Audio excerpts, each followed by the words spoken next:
You're welcome back. It's now time to move into our topic for the day, which is the Nigerian economy in focus. We're looking at the inflationary trend for 2013 and, of course, the implication of the recent figure released by the National Bureau of Statistics, where inflation, we saw that figure at 7.9%. And to look at this issue with me in the studio are Damilola Akinbami and Raphael Yemitan. They are both economists from the Financial Derivatives Company Limited. Thank you for coming. And good morning. Good morning. We appreciate your time with us. I know there was a forecast from Financial Derivatives some time ago that inflation would likely drop, but that did not happen. What do you think would have happened in the course of, the figures were very slight in terms of the difference, but what do you think would have transpired? Okay. Okay. Our forecast was basically from trend analysis of what we've seen in the past and where we see inflation go through based on our understanding of the trend analysis. However, going by our survey, because we usually have the survey at the end of every month on how prices move in the market, we also identified some slight movement in food prices, just as the NBS also stated that food prices was the main cause for the increase in inflation this time around. So basically, we feel that the anticipated inflation that we are expecting in 2014 are beginning to show the sign now, rather than the 2014 that we expect them to start showing their impact. Yes. So basically, it's just an early signal of inflation, what will happen in 2014. Okay, Damilola, your take. Yeah, so like my colleague has rightly said, what actually is more important is anticipated inflation and not historical. And like you said, we're seeing the early signs of an uptick in inflation rate. And from what the NBS stated in its report, the increase was majorly from food prices. And if you look, like for instance, if you take the bag of rice, it was like 10,000 naira per bag, and compared to last month, that was like 8,500, and even last year that was 8,000. So we're beginning to see that impact now in food prices increasing, and this is the period where, with the festive season, people are going out to purchase items and all that. So that actually explained why prices went up. But like I said, also we are seeing the impact of we're seeing the early signs now with prices going up. And we're moving to an election year where it's going to be increased government spending and all that. So all that, we're seeing the trickling effects now much earlier than we anticipated. Okay, the MBS actually pointed out that this rise in food prices, but I'm just looking at the fact that last year when we had the floods, we saw food prices soar, but we didn't have any form of environmental challenge in terms of rains, excess rains and flooding and all that. What do you think would have happened to the rise in food prices? Well, okay, like you mentioned, we didn't really have flooding. At least it wasn't a major issue like compared to last year and all that. But one thing we should also take into consideration is the tariffs. We've had increase in tariffs, especially on a lot of food items. I think there's even a ban on importation of rice, and also all of these have played a significant impact on the increase in food prices, and also the security unrest. We shouldn't forget that, because that has also affected the supply. And if supply doesn't meet demand, obviously that would lead to an increase in prices. Okay, with the effort by the Ministry of Agriculture to ensure that food is available for everybody, with its various programs, its chain service and all of that, to ensure that Nigerians have access to food and even to grow our local products. But didn't that have any form of impact on the inflation? Because if we have food in Nigeria, why do we still have to see a rise in inflation based on the fact that food prices are increasing? Yemitan, let me hear from you. In the third quarter and early months of the current quarter, we noticed there was high outputs from the agricultural sector, which corroborates what you said. The agri sector is actually moving and doing better than it used to in previous years. We didn't have flood this year. However, the demand for rice and some other food food items was slightly high, basically because some firms went out to demand for some of these goods so as to give out as gifts to their friends and families and staffs. Meanwhile, individuals too did the same thing. But what we see is that the supply of these food items may be declining and may be affecting the inventory in the market. So this is supply from the agriculture from the farms down to the market. Okay. Yeah, that is declining, and then the inventories in the market are also declining. So these are the things that we believe affects the rate. And then we should also note that the increase from 7.8 in the previous month to 7.9 in November is marginal. However, it's still a signal of what's to happen in the coming year. Now, you talked about that perhaps food is not getting to the mainland from the interland, from the farmers. Now, Damilola, I'm going to ask you, do you think this has to do with any form of infrastructure challenges that we'll be having? Definitely. Because for those farmers who have to spend days to get to the mainland, to the cities, and have to, put the tomatoes on the truck, and these are perishable items. Did that have any impact on the inflation rate? In the production process, one of the phases is distribution, and that is a major challenge in Nigeria, getting these products to the main consumer. Like you mentioned, infrastructure, roads. How many good roads do we have?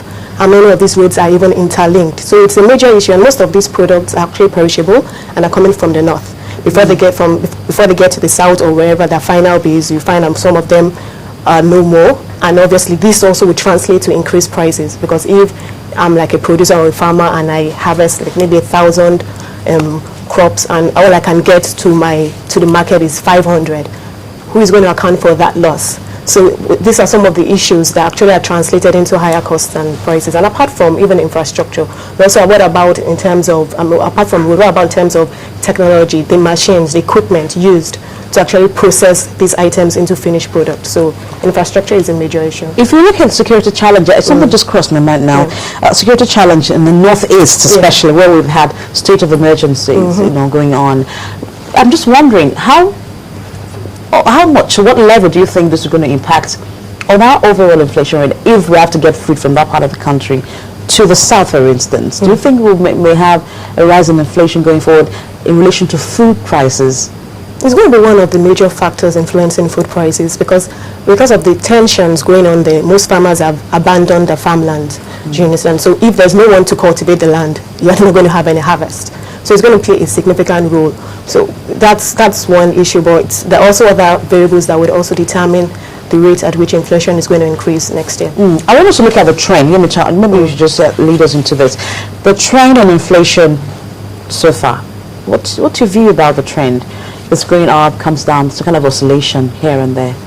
Yes, and the movement in inflation so far this year has been driven by seasonalities. Before we had the harvest, the agricultural harvest, we noticed that the rates were above a certain level, and immediately the harvest commenced, we noticed that rates began to slow down. As a matter of fact, we just having the single-digit inflation rate. Yes, we used to have the double digits. If you could just remind our viewers, and of course let you know as well, that in 2006, inflation rate have averaged 10.43% until 2013.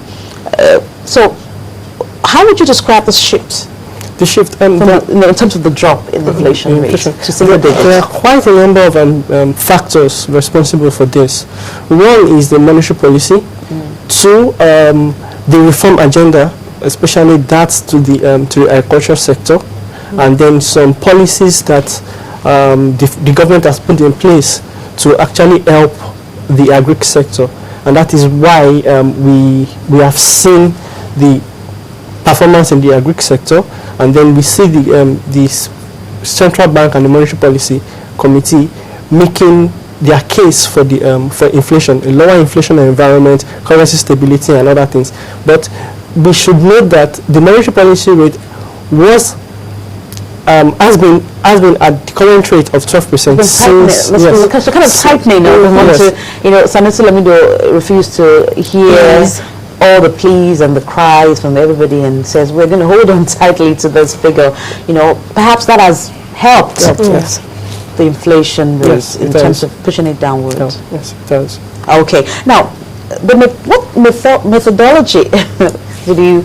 I'm going to ask Damilola. I want you to answer this question. How did you come about your figures when you forecast? Because there was a forecast before now in terms of we expect, we're projecting the inflation rate may likely be within this range. What informed your decisions? Well, our forecast usually is based on a simple regression analysis. Anyone can do that, and we use obviously historical figures also, and also so that actually was the basis of our forecast. Although other things we also consider what's the anticipation, what do people think are going to happen, other factors like if there's any exogenous shock, if oil prices crash to as low as $80 per barrel, things like that. So, and we also have our own, I know my colleague mentioned it, we also have our own FTC, we call it FTC urban inflation, in which we go out to the market, we compare prices, we price goods of items ranging from food items to non-food items, and then this will also factor into our regression analysis, and we have a range. Like we projected that it was going to fall to 7.66, but there's a range of I think plus or minus 0.7%. So we're still within the 7.9 figures that were released. That's drop. Is it really significant? Do you think it is, Yemitan? Significance in what sense, please? The drop in the inflation, because we're expecting, or rather the rise, the change. I think the word is the change, because there was a projection that it may be, you said 7.6, but we saw that 7.9. That shift, that change, is it really significant? No, not really. At least for now, the increase or the difference between our forecast and the national inflation is not really significant for now, because there's usually a room for margin of error. Okay. Yeah, which we usually consider. So when we make our forecast, however, the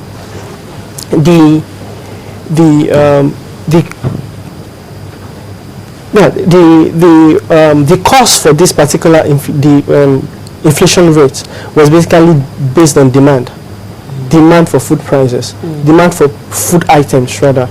Those were that's the major factor. But we have other streams of factors as well that linked to this demand for food. Because when we talk about food, you talked about government policy, you've talked about the fact that infrastructure challenge could also serve as one of the challenges. Okay, when the Bureau of Statistics, Damilola, comes up with inflation figures, and we've seen a rise now. We've not had it for a while. What do you think comes to the mind of Nigerians in terms of rising food prices? Now they have to spend more for the Christmas holiday. Oh well, obviously when data is released and all that, what comes to mind is like, okay, fine, that's saying the embassy is saying inflation is 7.9. For those who are patient, want to give it a thought. Exactly. And I'm paying 10,000 naira for a bag of rice when like 2 months ago it was like 8,000. I'm like, I think inflation should be higher than 7.9 and all that, but it's the rate of growth that we are measuring, and you're comparing it with a base year. 2012 is the base year we're comparing it, and if you can remember, 2012 was filled with the partial removal of fuel subsidy, and there was an increase in electricity tariffs and all that. So if you are comparing prices of this year to last year, obviously you would see that this year would give you a lower figure. Do you understand? So that is why, we're having a lower figure compared to previous years. But obviously, what comes to mind of people, does that mean that I'm going to spend more? Not necessarily, because all these have been factored in. For instance, now if you say inflation is 7.9 for November and all that, the prices have been factored in. So you might have to spend some more, and you might not necessarily spend as much. So if I'm not saying if you're going to buy food, you spend more, and that's because of the festive season. By the time you get into January, February, prices obviously you're not going to buy a bag of rice for 10,000 naira, definitely. So prices are going to come down. And I'm just wondering, the issue of clothes, we don't see much of that taking a toll on inflation, because I know that if you didn't buy, for those who have children, they want to buy for the children Christmas clothes. Look at the consumption basket. Okay, that is not really look at the consumption basket, and you find out, okay, what percentage of disposable income is spent on food, what percentage is spent on clothing, what percentage is spent on housing and all that. You find obviously most, as in actually a high proportion is spent on food, and then it goes down. It also depends on the individual. I might be spending more on clothes and spending less on shoes. I might be spending more on food. Like family, for instance. Exactly. So a family with younger children will spend more of children you So have, it depends. and even dependents, because if you have dependents who are looking up to you for some stipend, then it's holiday, you need to buy. It depends on the consumption and all that. basket, but obviously most of the time you spend more on food. That is the major need of any consumer. Okay, I'd like you to hold the thought for us for just about 60 seconds or so. We're going to go on a break. We have been talking to Damilola Akinbami and Raphael Yemitan. Both are economists from the Financial Derivatives Company Limited, and we have been looking at the Nigerian economy in relation to inflationary trend in the country. Please stay tuned.